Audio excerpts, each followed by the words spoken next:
Amit Shah ji, Republic media network पर आपका बहुत स्वागत है, बहुत बहुत धन्यवाद।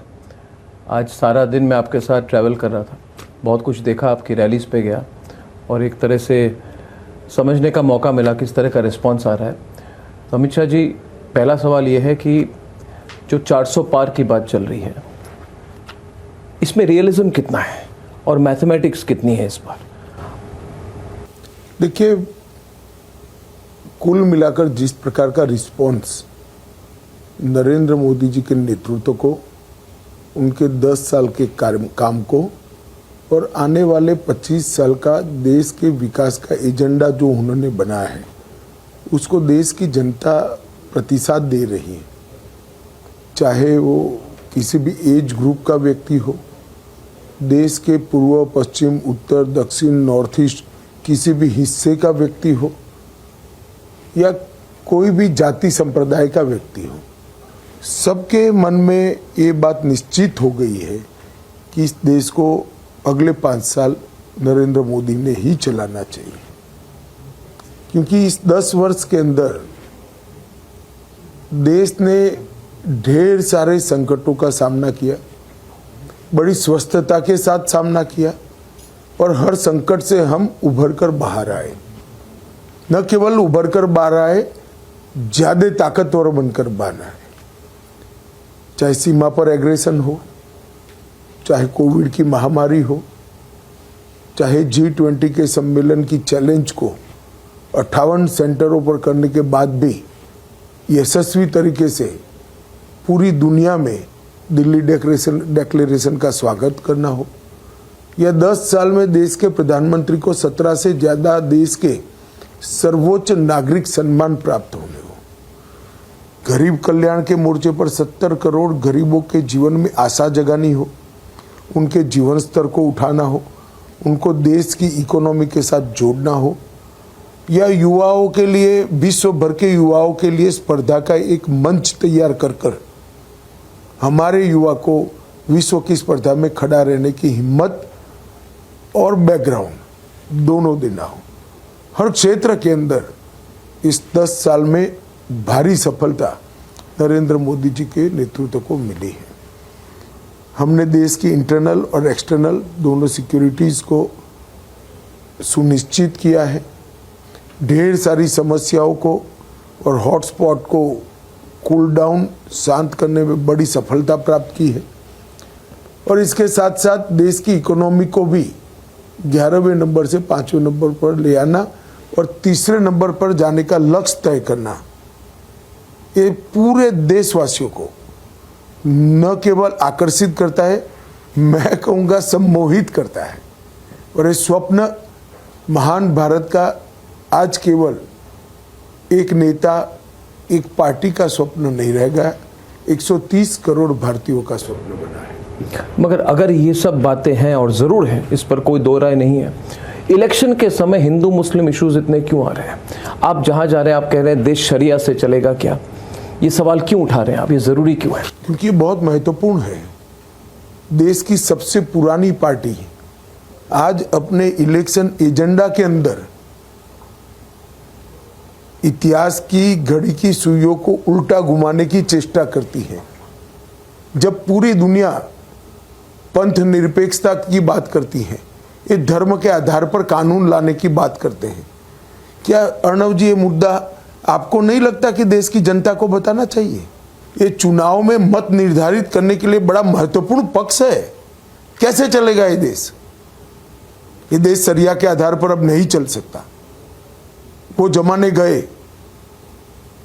अब ये देश UCC के आधार पर ही चलेगा। फोकस क्यों किया जाए इस पर? फोकस इलेक्शन के समय पर, फिर तो नेगेटिव एजेंडा हो जाएगा। इलेक्शन के समय समय नहीं, हमेशा ये महत्व का मुद्दा है। ये देश का कानून क्या होगा, ये महत्वपूर्ण बात नहीं लगती क्या आपको?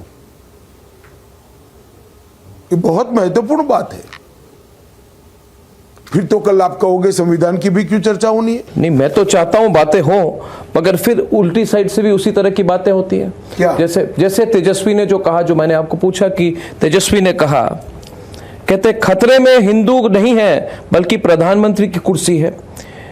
देश के प्रधानमंत्री हिंदू, राष्ट्रपति हिंदू, सभी राज्यों के मुख्यमंत्री, तीनों सेना अध्यक्ष भी हिंदू हैं, फिर भी ये लोग कह रहे हैं कि धर्म, हिंदू धर्म खतरे में है। फिर भी क्यों? फिर भी आज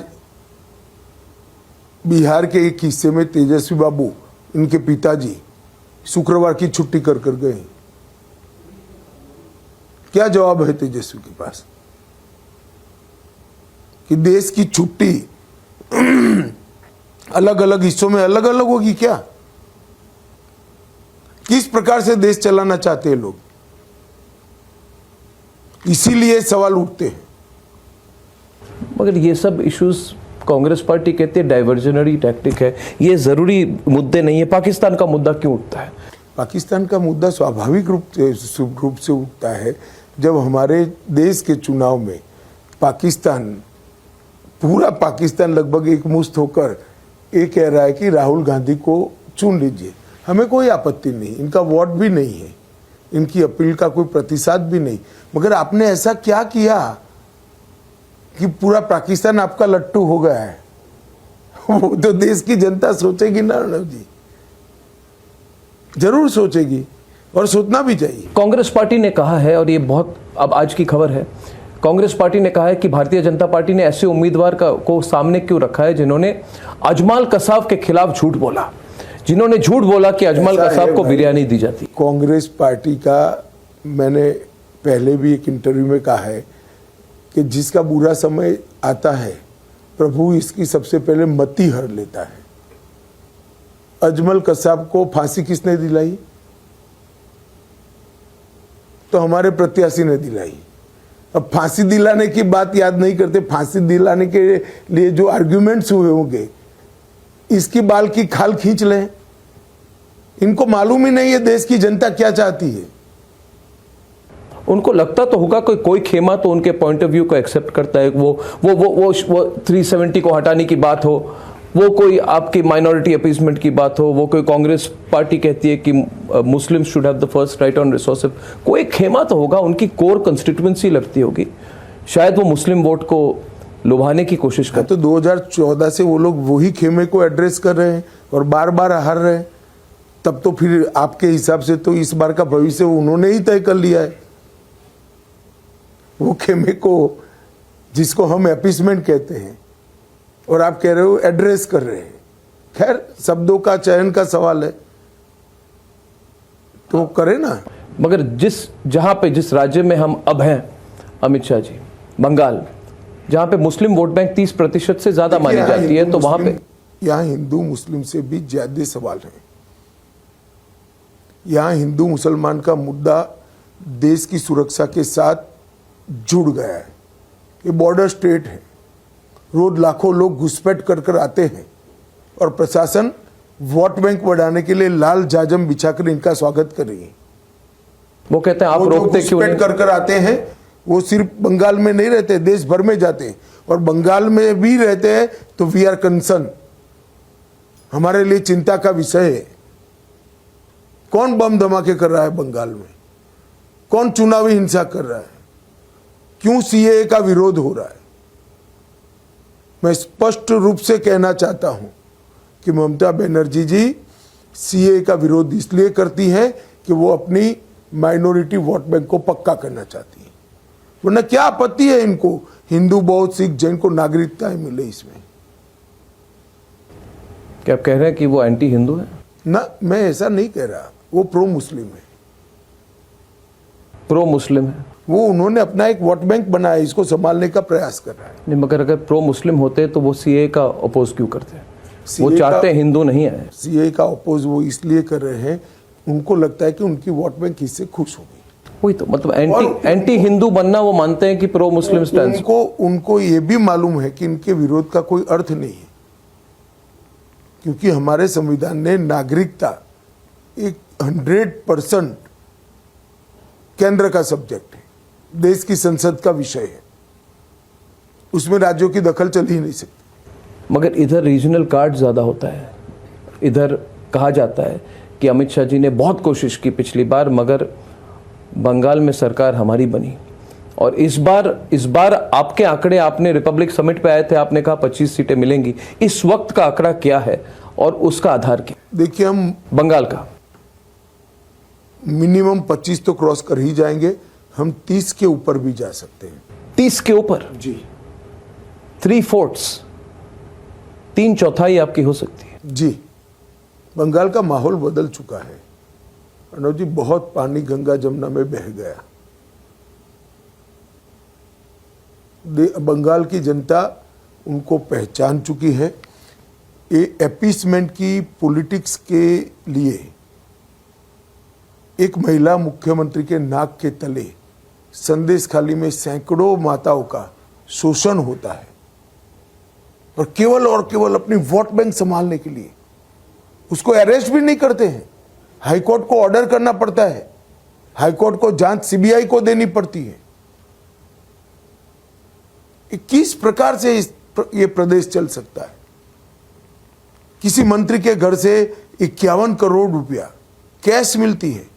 गिनते गिनते सारे स्टेट बैंक ऑफ इंडिया के कैश काउंटिंग मशीन गर्म हो जाते हैं, दूसरे लाने पड़ते हैं, भरने के लिए टेम्पो लेकर जाना पड़ता है। कौन जिम्मेदार है उसका? इतना रैंपड करप्शन किसके नेतृत्व में हो रहा है? वो कहते हैं सब षड्यंत्र है, अमित शाह जी सब षड्यंत्र कहते हैं। ऐसे 51 करोड़ रुपया इनके मंत्री के घर से मिलते हैं। झारखंड में कांग्रेस के एमपी के घर से 351 करोड़ रुपया मिलता है, और फिर कहते हैं ये षड्यंत्र है। तो आप क्या कर रहे थे? षड्यंत्र था तो कौन रख गया आपके घर पे? और ये सिर्फ पैसा नहीं मिला है, किस प्रकार से नौकरी देने में घूस खाई गई, इसका पूरा कच्चा चिट्ठा आज एजेंसियों के पास में उपलब्ध है, हाईकोर्ट के सामने पेश किया गया है। रेड कार्ड था, तेजस्वी युवा लोन लेकर नौकरियों की तैयारी करते हैं, उन पर ऋण चढ़ जाता है, लोन पेंडिंग रह जाती है, और डफर टाइप के लोग घूस देकर नौकरी प्राप्त कर लेते हैं। कैसे चलेगा देश? ये यूथ के फ्रस्ट्रेशन को कहां डालाएंगे हम? ये सारा कुछ जो हुआ अमित शाह जी, सारा कुछ जो हुआ, एसएससी स्कैम, बाकी स्कैम, कोल स्कैम, ये सब स्कैम में क्या ममता बनर्जी और उनके भतीजे का हाथ नहीं है? क्या उनको पता नहीं है? खुद व्यक्तिगत तौर पर उनके सारे मंत्रियों के खिलाफ एक्शन हुआ है, मगर उनके खिलाफ डायरेक्टली अभी तक नहीं हुआ। एक मिनट, वो इन्वॉल्व है या नहीं है, वो तो सारे प्रूफ एजेंसियों ने ढूंढने हैं, परंतु वो अगर कहती है मुझे मालूम नहीं है, तो भी उनको शासन करने का अधिकार नहीं है। कि राजा ऐसा नहीं हो सकता कि आपका पूरा तिजोरी ही कोई लूट कर चला जाए और आप कहो कि मुझे मालूम नहीं है। आपकी सरकार में करप्शन हो रहा है, you are responsible for that. एक तरह से उन्हें छूट मिली हुई है अभी तक, ममता बनर्जी और कोई छूट नहीं मिली है, जांच चल रही है।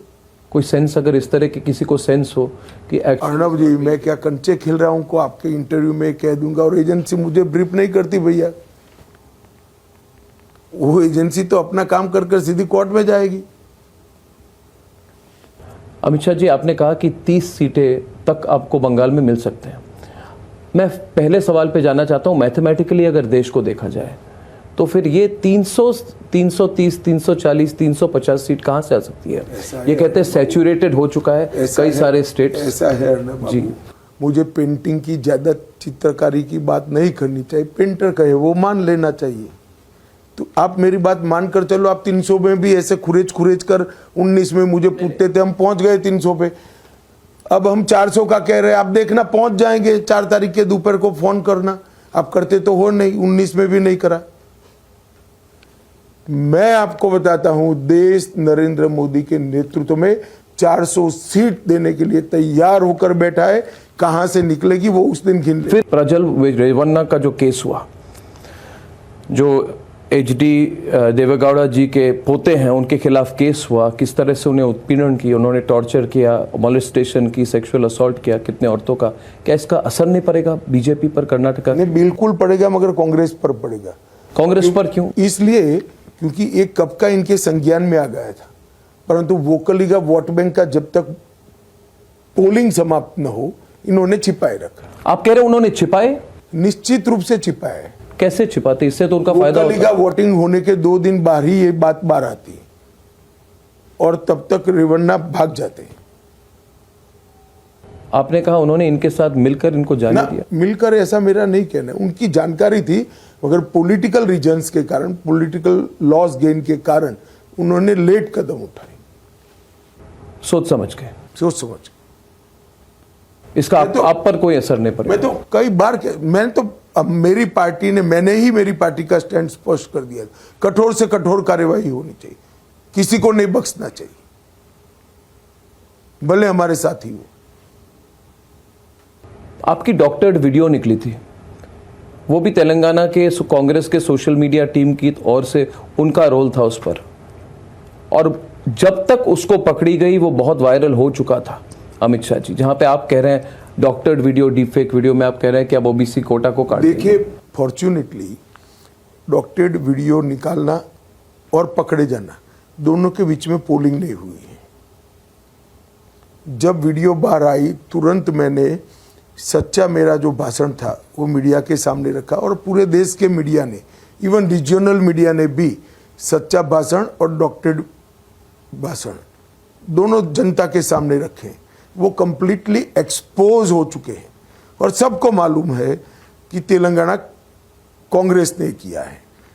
अब जनता को भी मालूम हो गया है कि हार के भय से वो कितने फ्रस्ट्रेट हुए। एक्चुअल में रिजर्वेशन हटाने का बीजेपी का ना कोई इरादा है ना कोई एजेंडा है।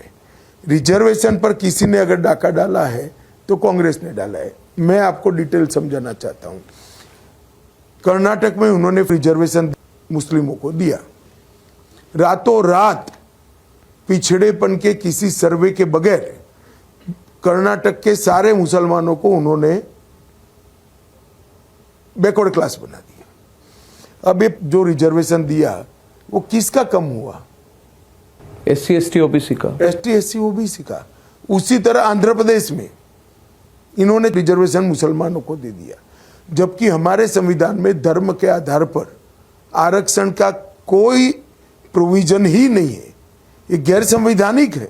दे दिया, वहां पर भी किसका कम हुआ? ST SC OBC का।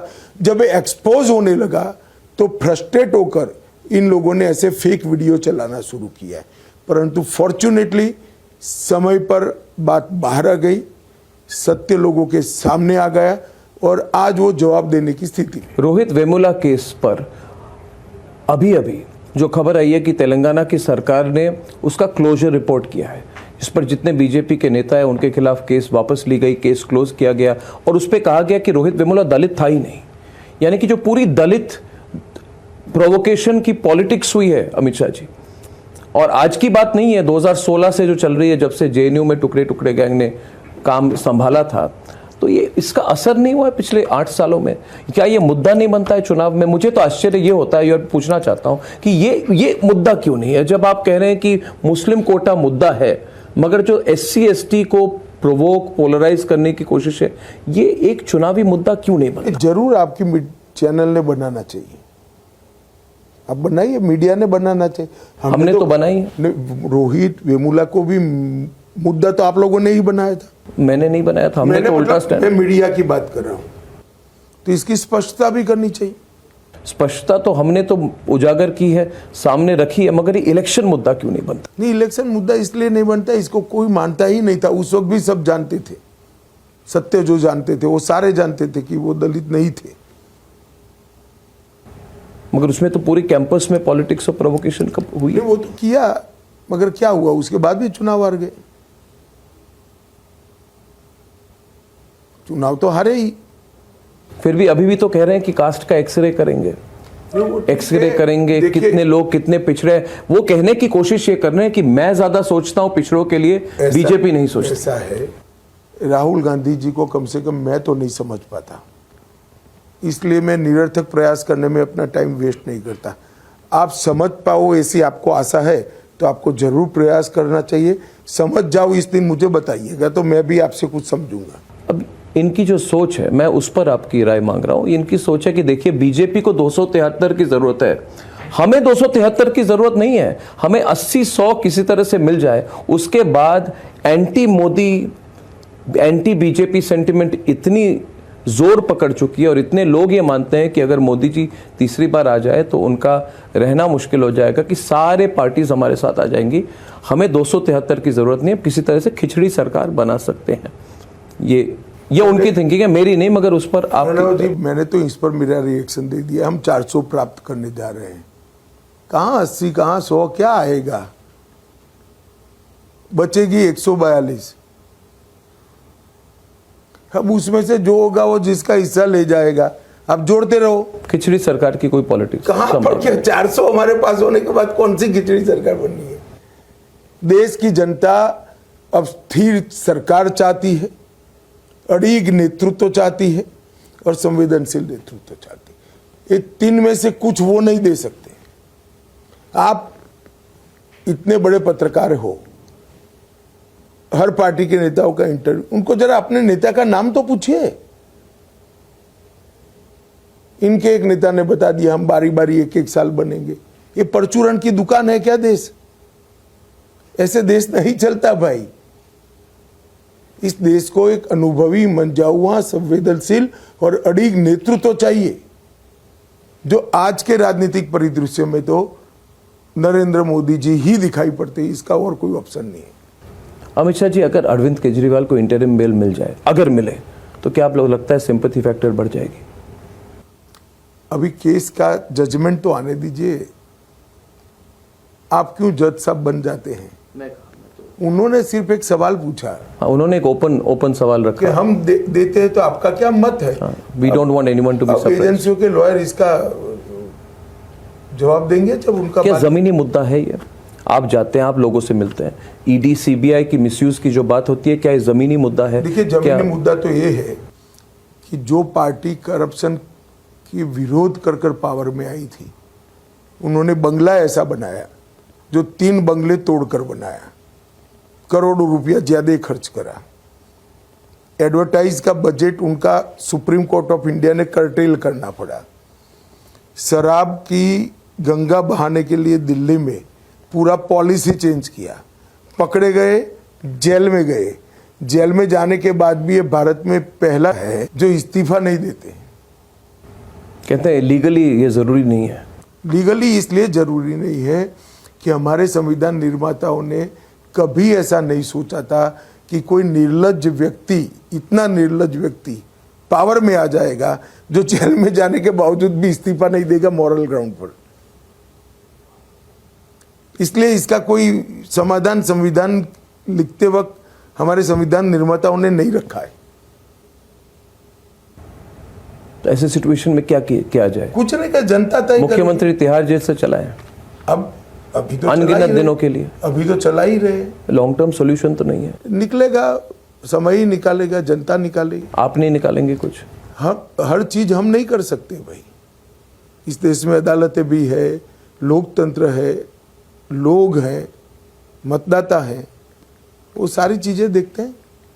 अमित शाह जी, जमीनी मुद्दों पर लेकर ये इलेक्टोरल बॉन्ड की जब सुप्रीम कोर्ट की हियरिंग हुई थी, तब ये कहा गया था कि इससे जो एक छवि बनी हुई थी कि बिल्कुल नो करप्शन। आपने भी जितनी जनसभाएं की आज, आपने कहा आप किसको चुनेंगे?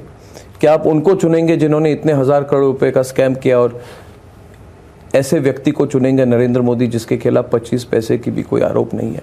मगर क्या इलेक्टोरल बॉन्ड्स इशू के कारण थोड़ा इमेज बदला है? जरा भी नहीं। सीधा सवाल है, जिन पर कार्रवाई हो रही है या जिन पर नजर है एजेंसीज की, उनसे डोनेशन लेना, क्या ये कहीं ना कहीं ये चूक हुई है? ऐसा है, एजेंसी सैकड़ों लोगों पर कार्रवाई करती है, इसका और डोनेशन का कोई रिश्ता नहीं होता। मगर मैं एक दूसरा पक्ष अब बता रहा हूँ। अब इलेक्टोरल बॉन्ड चले गए जी। सुप्रीम कोर्ट ने योजना को स्क्रैप कर दिया जी। अब इलेक्शन चल रहा है। कैसे चल रहा है?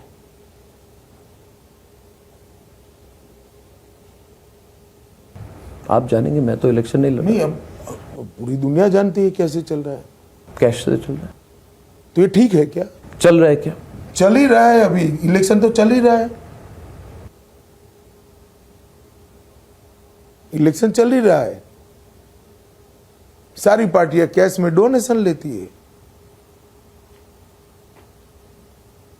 क्या बीजेपी लेती है? सारी पार्टियों को लेना पड़ेगा क्योंकि ऑफिशियल रास्ता बंद कर दिया।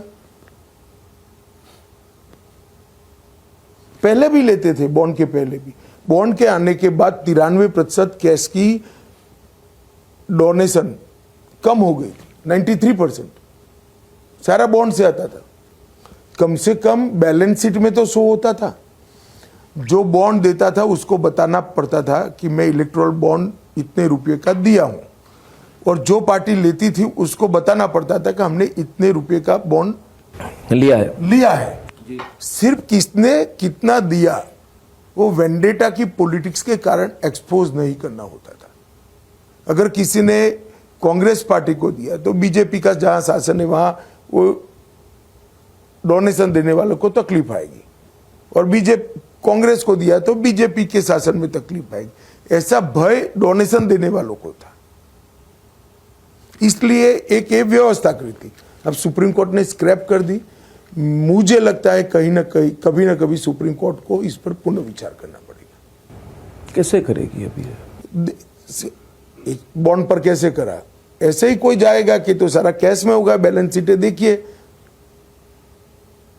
आपके जजमेंट पर आप पुनः विचार करिए। भारतीय जनता पार्टी क्यों नहीं जाती? भारतीय जनता पार्टी इसलिए नहीं जाती कि फिर आप हम पर आरोप लगाओगे कि आप इससे ऐसे ऐसे लोगों का बॉन्ड लेना चाहते हो।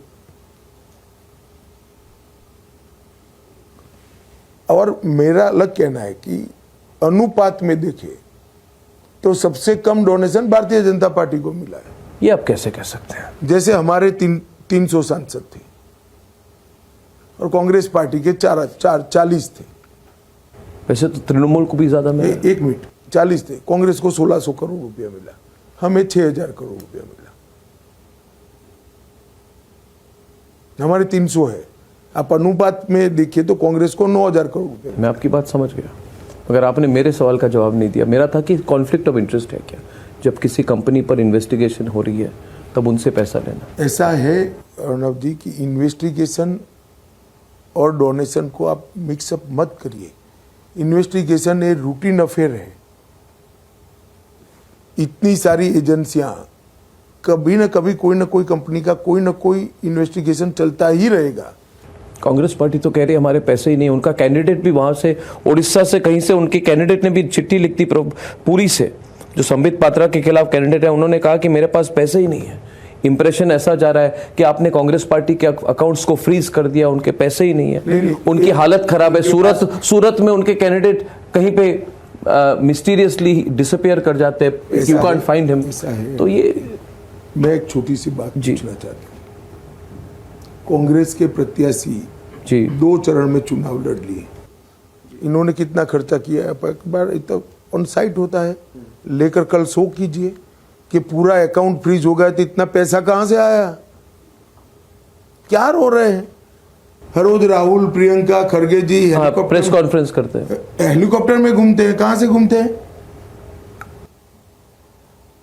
अगर अकाउंट फ्रीज है तो जितने बाकी बचा कुचा है पैसा उससे शायद नहीं। फ्रीज है तो बचा कुचा भी कहां से आ गया? फ्रीज मतलब फ्रीज होता है, बचा कुचा कहां से आएगा? आप बोल रहे, झूठ बोल रहे हैं वो आप। मैं ऐसा नहीं कहता, मैं आपको बताता हूं कि कैसे चल रहा है। देश की जनता को भी सोचना चाहिए। इंप्रेशन है कि इतना दबाव है, मिस्टीरियस हैंड है, अमित शाह का नजर हर चीज पर है, इतने पावरफुल है अमित शाह की सूरत के कैंडिडेट ही चल पड़े, वो कैंडिडेट लड़ना नहीं चाहते हैं। इस पर इसमें भी बीजेपी का हाथ है। वास्तविकता ये है, सिर्फ कांग्रेस पार्टी के कैंडिडेट क्यों भाग जाते हैं? उनके वहां से कोई चुनाव लड़ने के लिए तैयार नहीं, किसी भी को भी पकड़कर पर्चा डलवा देते हैं, बेचारा विड्रॉ कर जाता है। क्यों तृणमूल कांग्रेस के नहीं भागे?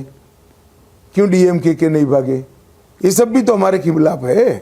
क्यों कम्युनिस्ट के एक भी नहीं भागे? क्यों आप पार्टी का एक भी नहीं भागा? न जाने इनकी प्रोसीजर क्या है, कैसे टिकट देते हैं। इनके प्रत्याशी भाग जाते हैं, फिर रोने बैठते हैं। तो आपके पास प्रत्याशी नहीं है, इसमें कोई क्या करे? हमें भेज दो एक पत्र तो हम भेजेंगे 1-2 प्रत्याशी। क्या यार, ऐसे आप ऐसी चीजों को लेकर इतना कीमती समय बर्बाद करें। इस बार ईवीएम की बात जो चली थी फिर थोड़ा कम हो गया अभी, लास्ट फ्यू दिनों में? देखिए ऐसा है जी। सुप्रीम कोर्ट ने भी पूरी सिस्टम को ओके माना है।